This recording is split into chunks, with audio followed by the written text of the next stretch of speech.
Olá, galera do segundo ano, tudo bem com vocês? Aqui é a professora Sandra, quem vos fala, e eu estou aqui para comentar as questões da semana 3 do PET 2 com vocês. Venham comigo! Nessa semana nós vamos falar um pouquinho sobre o romance, que é um gênero pertencente à esfera literária que tem por objetivo narrar determinados acontecimentos. Segundo o dicionário da língua portuguesa Roais, o romance é uma narrativa em prosa, mais longa que a novela, que versa sobre personagens imaginários, dados como reais, descrevendo sua psicologia, suas aventuras, seu destino. Então, o romance contém todos os elementos que contém os contos, as fábulas, as crônicas e as novelas.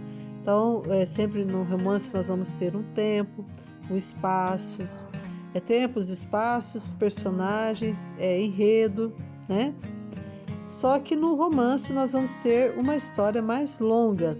Então, nos contos, nas fábulas, todos esses elementos que eu citei existem, só que são menores, são mais resumidos, e o conto é bem menor do que o romance. Então, a grande diferença está no tamanho do texto. Dentre as principais obras pertencentes ao gênero romance no Brasil, nós temos alguns destaques, Gabriela, o Cravo e Canela, de Jorge Amado, Senhora, de José de Alencar, Memórias Póstumas de Brás Cubas, de Machado de Assis, O 15, de Raquel de Queiroz, O Cortiço, de Aloysio Azevedo, entre muitos. Nessa semana nós vamos estudar o romance Grande Sertão Veredas, escrito pelo autor mineiro João Guimarães Rosa.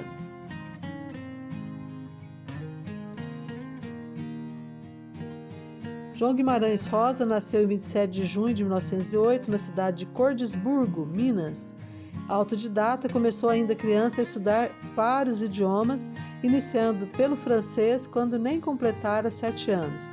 Em 1925, matriculou-se na Faculdade de Medicina da Universidade de Minas Gerais, formando-se em 1930.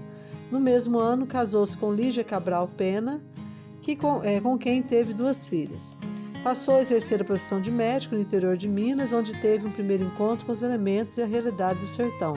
Durante a Revolução Constitucionalista de 1932, atuou como médico voluntário. Mais tarde, foi aprovado no concurso e ingressou na Força Pública. Em 1934, foi aprovado em um concurso para Itamaraty e exerceu diversas funções diplomáticas no exterior, tais como a de cônsul em Hamburgo, na Alemanha, onde conheceu Araci Moebos de Carvalho, a sua segunda mulher. De volta ao Brasil, em 1951, assumiu outros cargos no Itamaraty, sendo promovido em 1958 a ministro de primeira classe, cargo correspondente a embaixador. Ao lado de sua atividade profissional, como médico ou como diplomata, Guimarães Rosa nunca deixou de escrever. Tinha também paixão por aprender outros idiomas. Então, seus conhecimentos nesse campo impressionavam pela amplitude. Então, ele falava vários idiomas, como alemão, francês, inglês, espanhol, italiano, esperanto, e além de um pouco de russo. Lia em sueco, holandês, latim e grego.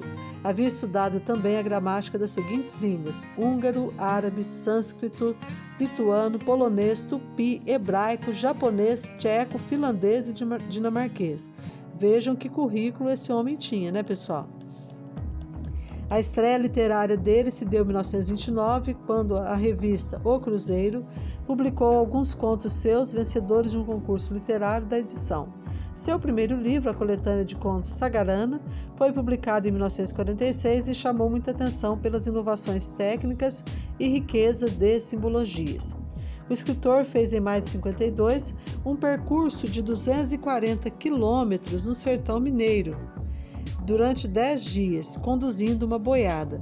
Na viagem, anotou expressões, casos, histórias, procurando aprender de forma mais profunda aquele universo com o qual tinha contato desde a infância. Então, ele fez uma pesquisa de campo, ele andou pelo sertão de Minas e com o intuito de recriar literariamente o sertão, dando voz a seus personagens.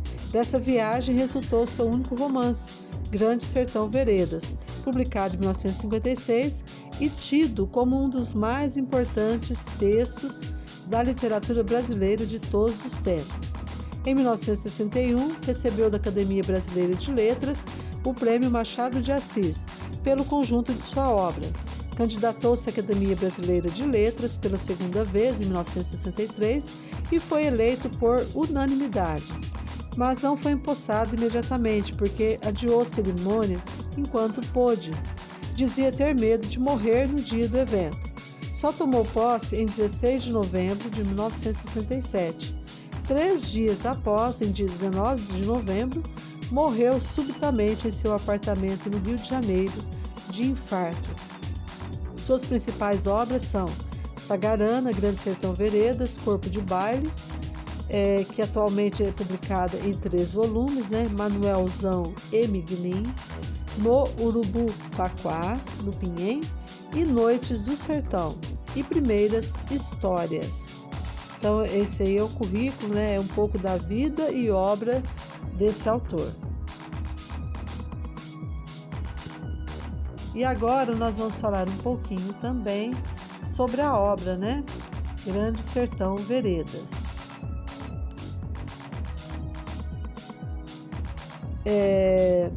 Então, nessa obra, gente, nós temos alguns personagens-chave, tá? Nós temos o Riobaldo, que é o protagonista, que narra a própria vida, desde a juventude antes de virar jagunço. Nessa época, estudou e aprendeu a ler e escrever, tornando-se professor de Zé Bebelo, seu futuro chefe. Quando entra para a vida de jagunço, quando ele passa a fazer parte do bando dos jagunços, ele é batizado de Tatarana, que significa lagarta de fogo, apelido dado em homenagem à sua exímia pontaria. Em um dado momento da narrativa, depois de um suposto pacto com o diabo, Riobaldo toma a liderança do grupo, sendo batizado de Urutu Branco. Então, esse é o personagem principal. Depois nós temos a Diadorim, que é o personagem-chave do romance. É tida como homem durante quase toda a narrativa. Apenas nas últimas páginas, o narrador conta que depois de sua morte, quando o corpo é despido e lavado, descobre-se que se tratava de uma mulher. Diadorim havia conhecido Riobaldo quando ainda era jovem, em uma travessia do Rio São Francisco. Nessa ocasião, ela já vivia disfarçada de menino e dizia chamar-se Reinaldo. Esse nome era secreto no meio da jagunçagem, utilizado apenas nos momentos em que ela e Riobaldo estavam a sós. Quando Riobaldo reencontra Reinaldo ou Diadorim, tempos depois, passa para o bando de Joxa Ramiro, motivado pela presença de Reinaldo. Riobaldo apaixona-se profundamente por Diadorim, o que provoca nele vários sentimentos contraditórios e de repressão, já que a paixão homossexual era uma relação impossível de ser aceita no meio da jagunçagem.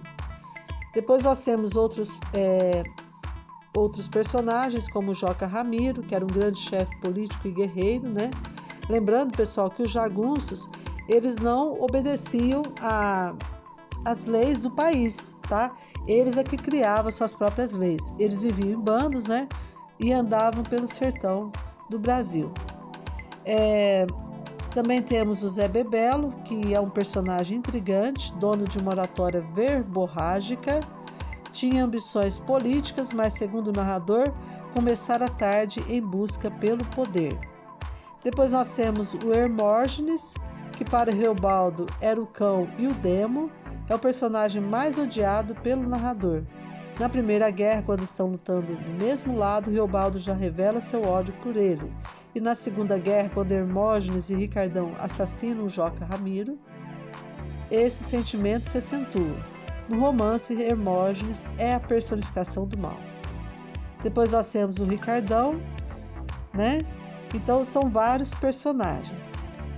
Então, gente, a famosa obra de João Guimarães Rosa conta a história de Riobaldo, que é o protagonista do romance e o personagem narrador. Riobaldo narra sobre a sua vida, desde seus medos, amores, traições e guerras, até a paisagem do sertão onde mora. Com a morte da sua mãe, Riobaldo passa a viver com seu padrinho, Celorico Mendes, na fazenda São Gregório. Lá ele conhece o bando de jagunços do Joca Ramiro, o chefe dos jagunços, e se torna um deles.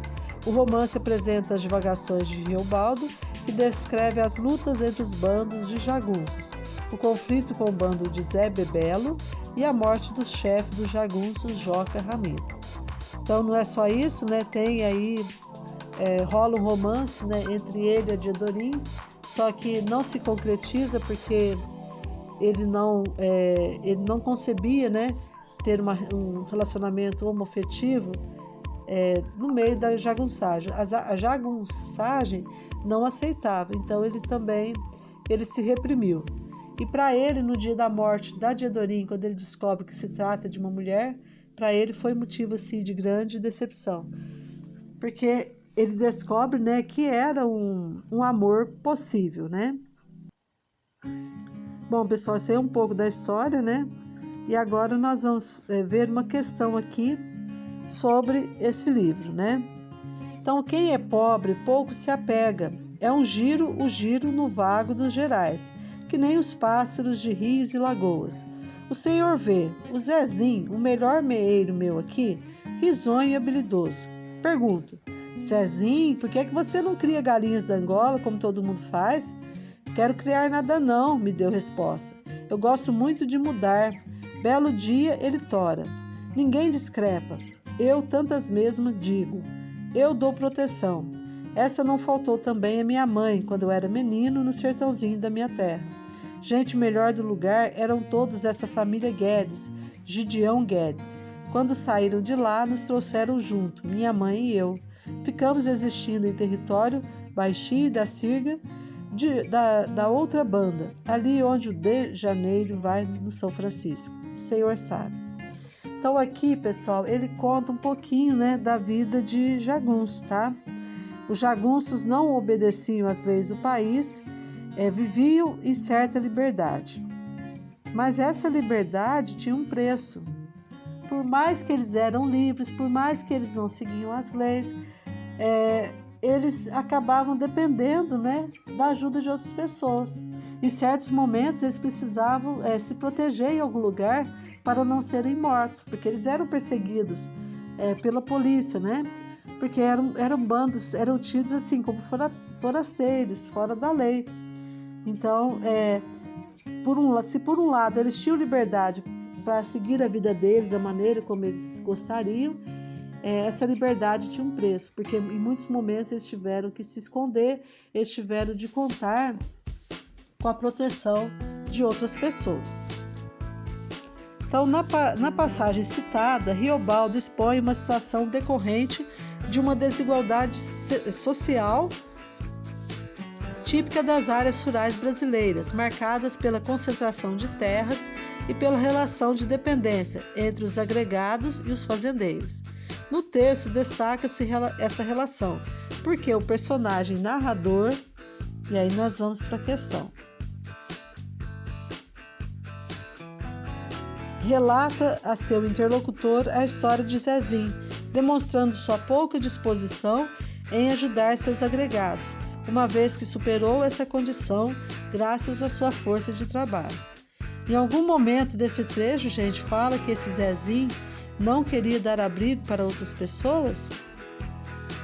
Depois, na letra B, descreve o processo de transformação de um meeiro, espécie de agregado, em proprietário de terra.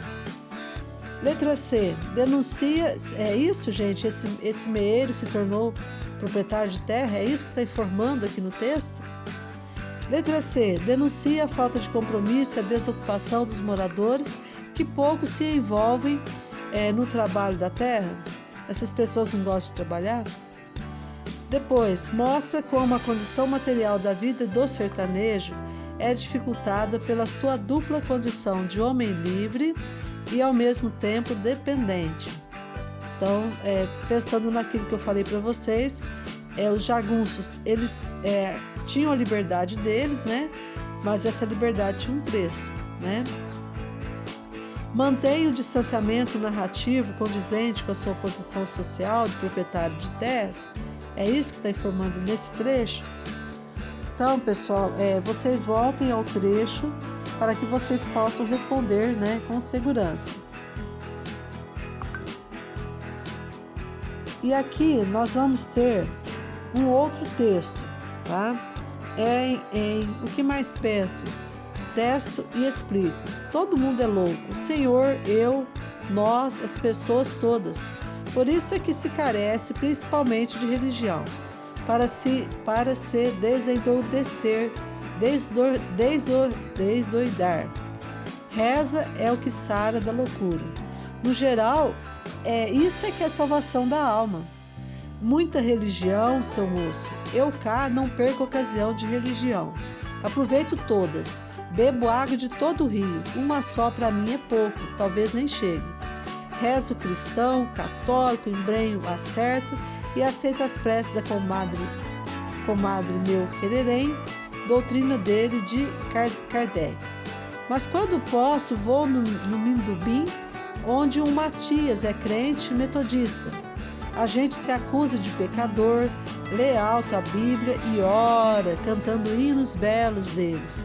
Tudo me quieta, me suspende, qualquer sombrinha me refresca. Mas é só muito provisório. Eu queria rezar o tempo todo. Minha gente não me aprova, acho que lei de Deus é privilégios, invariável. E eu, bofe, detesto o que sou, o que faço, o que quero, muito curial. E em cara de todos faço, executado. Eu não tresmalho. Então esse é o texto 1 e depois nós temos o texto 2. É inviolável, aqui é o artigo 5º da Constituição Federal, é inviolável a liberdade de consciência e de crença, sendo assegurado o livre exercício dos cultos religiosos e garantida, na forma da lei, a proteção aos locais de culto e às suas liturgias. O texto 1 e o 2 têm temática em comum? Qual é essa temática? Então, a temática dos dois textos, gente, é a liberdade de religião, né? Então, aqui no primeiro texto, o personagem conta que ele frequenta todas as religiões, que todas elas para ele são importantes. E no segundo caso, nós temos o texto de lei que garante a liberdade de culto, de crença, né, de consciência, tá? Então, tanto um como o outro fala sobre a liberdade de religião, né, de participar de religião. Depois nós temos o narrador do trecho apresentado no texto 1 demonstra ter uma só religião? Justifique sua resposta com trechos do texto 1. Então, ali, pessoal, ele vai falando, né, que ele vai em todas, que ele gosta de todas. Então, vocês vão encontrar no trecho alguma coisa, no texto, né, alguma coisa que justifique isso, que ele está sempre à procura de várias religiões. E depois, explique o que você compreendeu do texto 2, trecho da Constituição Brasileira. Então, se vocês voltarem a esse trecho, vocês vão perceber que que coloca, né, vejam só, que as pessoas têm liberdade de crença, de frequentar, de manifestar qualquer religião. Então, sendo assegurado o livre exercício dos cultos, né? Então, todas as religiões têm o direito de exercer cultos religiosos e garantida na forma da lei a proteção aos locais de culto e suas liturgias.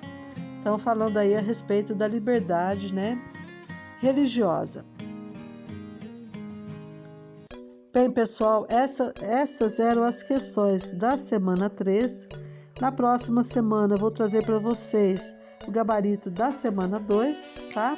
Aliás, o gabarito da semana 3 e vou comentar as questões da semana 4. Para vocês eu deixo um pensamento. Quem elegeu a busca não pode recusar a travessia. Então, bons estudos, boa semana. Se ficou alguma dúvida, vocês podem me acessar pelo chat Conexão Escola ou por meio do grupo da sala. Um abraço e até o próximo vídeo.